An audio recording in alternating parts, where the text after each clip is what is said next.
الحمدللہ رب العالمین والصلاة والسلام علی سید الانبیاء والمرسلین اما بعد فاعوذ باللہ من الشیطان الرجیم بسم اللہ الرحمن الرحیم۔ الحمدللہ الہادی پروگرام میں جہنم کا تذکرہ چل رہا ہے، یعنی ٹاپک ہمارا یہ ہے اور اس کے ضمن میں بہت سی باتیں بیان ہو رہی ہیں۔ تو پچھلے دو پروگرام سے بلکہ اس سے پہلے بھی یہ آیات ذکر ہوئیں جس میں اللہ تبارک و تعالی نے میدان محشر میں جمع کرنے کی کیفیت کو بیان فرمایا، پھر وہاں کفار کی ندامت اور پچھتاوا، اور پھر ان کا جہنم میں داخلے کا تذکرہ۔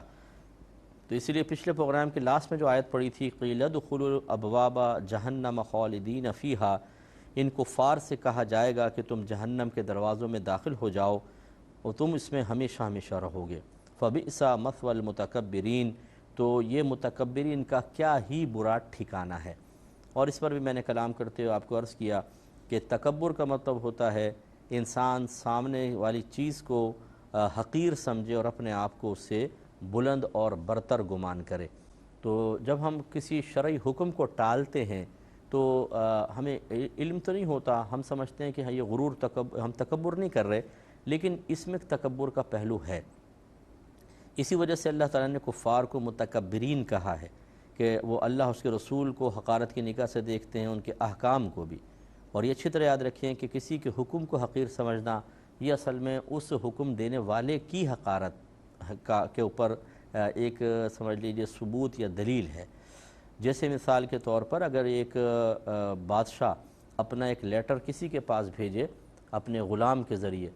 اور آپ اس لیٹر کو پڑھیں اور اس کو پھاڑ دیں لیٹر کو بری طریقے سے، اور اس غلام کے دو چار تماچے لگا دیں، تو آپ بتائیے کہ آپ نے لیٹر کی بے عزتی کی، حکم کی ہے، غلام کی، یا اصل میں بادشاہ کی بے عزتی کی ہے؟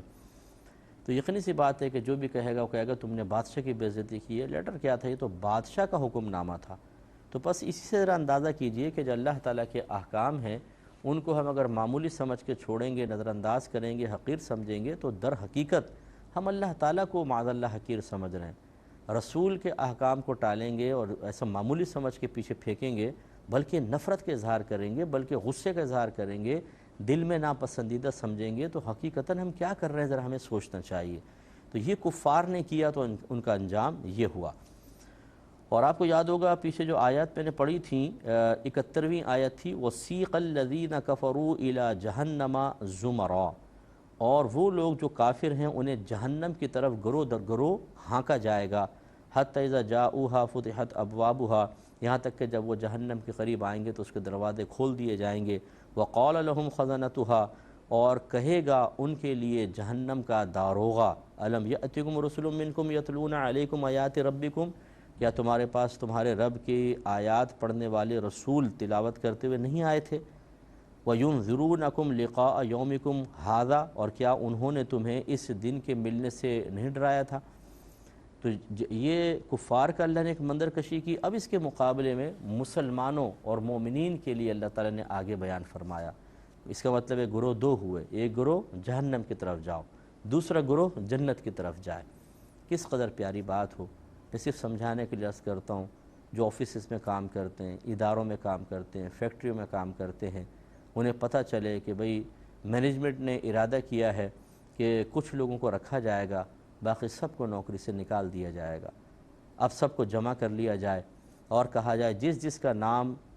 لیا جائے گا وہ باہر،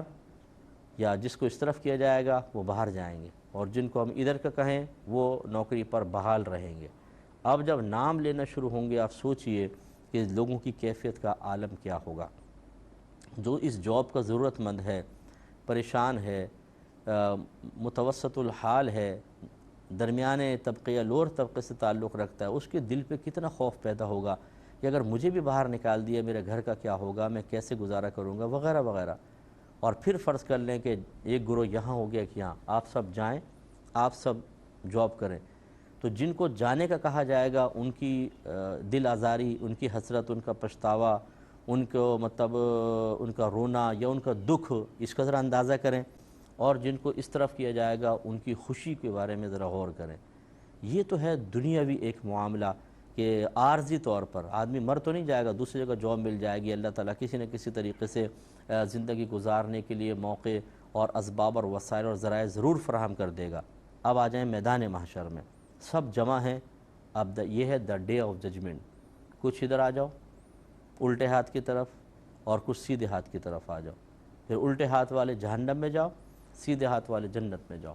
اب آپ سوچئے کہ جن کو جہنم میں جانے کی وعید سنائی جائے گی، ان کی حسرت، پچھتاوے، ندامت، خوف، ہیبت، ڈر کا کیا عالم ہوگا، اور جن کو کہا جائے گا جنت میں جاؤ، ان کی خوشیوں کا عالم کیا ہوگا، ان کے چہروں کے اوپر کیسی مسکراہٹیں طاری ہوں گی، وہ ایک دوسرے سے ہاتھ ملائیں گے، گلے ملیں گے، جیسے انعام ملتا ہے، خوشی ملتی ہے اجتماعی طور پہ تو ایک دوسرے کو مبارکبادیں دیتے ہیں۔ یہ دو گروہ ہوں گے۔ اب اگر میں آپ سے پوچھوں یا آپ مجھ سے پوچھیں کون سے گروہ میں جانا پسند کریں گے، الٹے ہاتھ والے، سیدھے ہاتھ والے؟ تو ہم کبھی یہ نہیں ہو سکتا کہ جی الٹے ہاتھ والے میں گزارا ہو جائے گا، نو، سیدھے ہاتھ والے، صرف سیدھے ہاتھ والے۔ تو جب تمنا یہ ہے، خواہش یہ ہے، تو عمل بھی پھر وہ ہونا چاہیے کہ وہ عمل ہمیں سیدھے ہاتھ والوں میں شامل کروائے۔ چنانچہ اللہ تعالیٰ نے جو ان کے متضاد، ان کے مد مقابل جسٹ اپوزٹ جو لوگ ہوں گے، ان کے بارے میں اللہ تعالیٰ فرماتا ہے وَسِيقَ الَّذِينَ اتَّقَوْا رَبَّهُمْ إِلَى الْجَنَّةِ زُمَرًا، اور جو اپنے رب سے ڈرتے تھے ان کی سواریاں گروہ در گروہ جنت کی طرف چلائی جائیں گی، یعنی گویا کہ وہ سواریوں پر ہوں گے، حَتَّى إِذَا جَاءُوهَا، یہاں تک کہ جب وہ اس کے پاس آئیں گے، وَفُتِحَتْ أَبْوَابُهَا، اور کھول دیے جائیں گے اس کے دروازے، وَقَالَ لَهُمْ خَزَنَتُهَا، اور کہے گا ان کے لیے جنت کا داروغہ۔ جہنم کے داروغہ کا نام مالک ہے اور جنت کے داروغہ کا نام رضوان ہے۔ تو وہ اب فرمائیں گے سلام علیکم، تم سب پر سلامتی نازل ہو، تم بہت اچھے رہے، تم بہت خوب رہے، فَادْخُلُوهَا خالدین، پس تم اس میں ہمیشہ ہمیشہ کے لیے داخل ہو جاؤ۔ اب دیکھیں دو ندائیں ہیں، ایک ندا داروغہ جہنم مالک کہہ رہے ہیں آ جاؤ جہنم میں گھسو، اور رضوان کہہ رہے ہیں آ جاؤ جنت میں ہمیشہ خوش رہو۔ دونوں نداؤں میں کتنا بڑا فرق ہے، ایک ہیبت میں مبتلا کرنے والی ہے، ایک خوشی میں، ایک ڈر اور خوف میں مبتلا کرے، ایک راحت میں مبتلا کرے۔ آپ کو مجھے فیصلہ کرنا ہے کہ ہم کون سی بات سننا چاہتے ہیں، کون سی ندا سننا چاہتے ہیں، کون سی ہم کیفیت اور صورتحال میں جانا چاہتے ہیں۔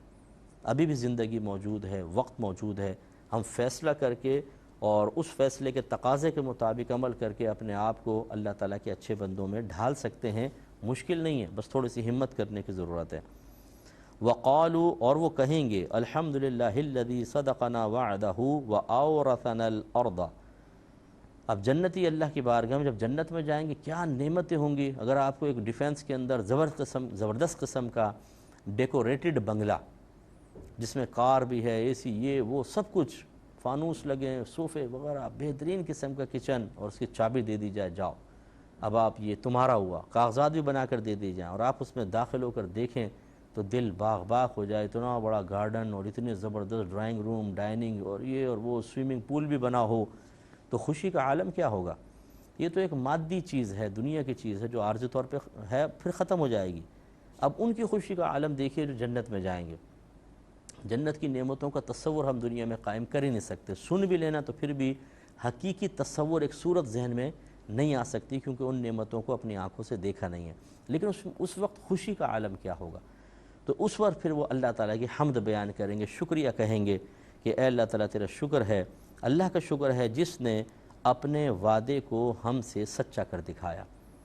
ابھی بھی دیکھیں کہا جاتا ہے بھئی نیک عمل کر لو، جنت ملے گی، راحت ملے گی، عزت سے اللہ تعالیٰ نوازے گا، جنت میں حوریں ہوں گی، محلات ہوں گے جس کی ایک اینٹ سونے کی، ایک اینٹ چاندی کی ہے، دو ایسے باغات ہوں گے، ایک باغ میں تمام چیزیں سونے کی، ایک میں تمام چیزیں چاندی کی ہوں گی۔ سوچیے کیسا ہوگا وہ، کیسا مقام ہوگا، اور 80,000 خدمت گزار انسان کو ملیں گے، 80,000 خدمت گزار، یہاں ایک ماسی رکھنا مشکل ہے، 80,000 خدمت گزار۔ تو وہ پھر شکر کریں گے کہ اللہ تیرا شکر ہے، کیونکہ صحیح بات یہ ہے کہ اگر میں کوئی عمل کر رہا ہوں یا آپ کوئی عمل کر رہے ہیں، یعنی اچھا عمل کر رہے ہیں، اس میں آپ کا میرا کوئی کمال نہیں، یہ میرے رب کا کمال ہے کہ اس پرفتن دور میں اس نے اپنے عدل سے لاکھوں کو ان کے حال پر چھوڑا ہوا ہے، بے نمازی گناہ کر رہے ہیں اور اگر اللہ تعالیٰ نے ہمیں گناہوں سے بچایا ہوا ہے تو پھر ہمارا کیا کمال، یہ تو اللہ کا ہی کمال ہے۔ لیکن اللہ تعالیٰ کا کرم دیکھیں کہ ہمیں بچائے بھی اور پھر جنت بھی عطا فرمائے۔ تو بس یہ دیکھیے کہ آج دنیا میں اگر کوئی شخص تھوڑی سی مشقت میں مبتلا ہو کر استقامت سے دین پر چلنے کی سعادت حاصل کر لے کل اس کے لیے بہت بڑی راحت ہے۔ تو ہم جیسے جو لوگ ہیں، ہم جیسے سے مراد اگر کسی کو اللہ تعالیٰ نے علم کی دولت سے نوازا ہے، عمل کی توفیق دی ہے، اچھا دینی ماحول دیا ہوا ہے، یا دینی ماحول حاصل نہیں ہے لیکن بہرحال اچھی باتیں سن کر انسان اپنے آپ کو روکے ہوئے ہے، تو وہ اسی امید پر ہے نا کہ اللہ مجھ سے راضی ہو جائے، میدان محشر میں پکڑا نہ جاؤں، اچھی موت آئے، عذابات قبر نہ ہوں، جنت میں اعلیٰ نعمتیں ملیں۔ اور کیوں یہ امیدیں قائم ہوئیں؟ اس لیے کہ اللہ کا وعدہ ہے۔ تو بس اللہ کے وعدے پر یقین رکھیے کہ جب ہم جنت میں جائیں گے تو ہمیں یقین حاصل ہو جائے گا کہ یار واقعی اللہ نے جو وعدے کیے تھے وہ بالکل سچے ہو گئے۔ اور اس وقت ابھی جو ہے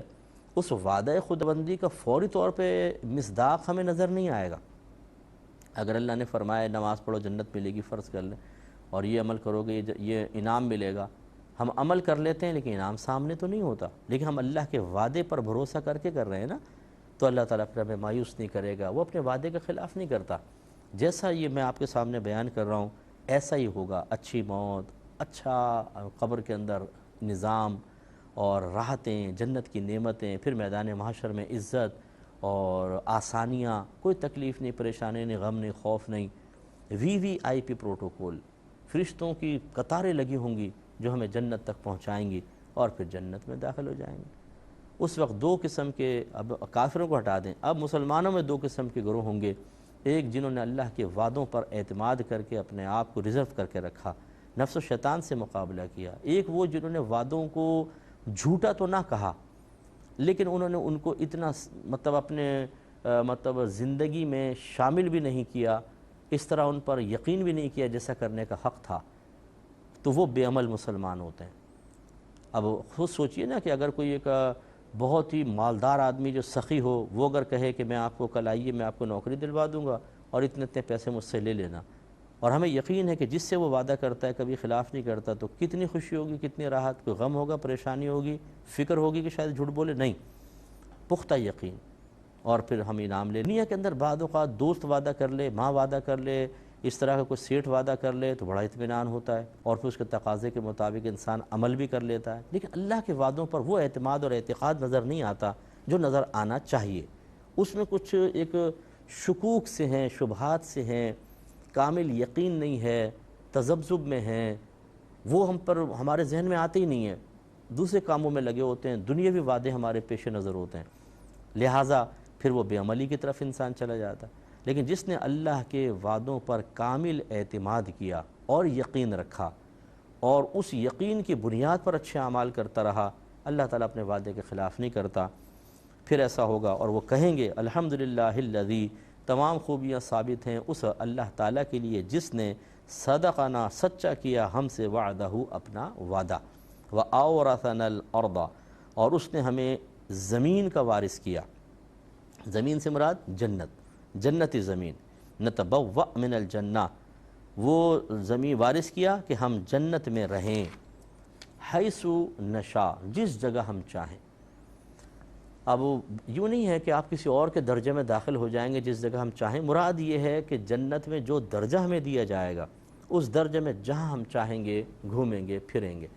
اور وہ چھوٹا درجہ نہیں ہوگا۔ میرے آقا صلی اللہ علیہ وسلم کے فرمان ذیشان کے مطابق سب سے ادنا ترین جنتی کو جو جنت دی جائے گی وہ اس دنیا سے 10 گنا بڑی جنت ہوگی۔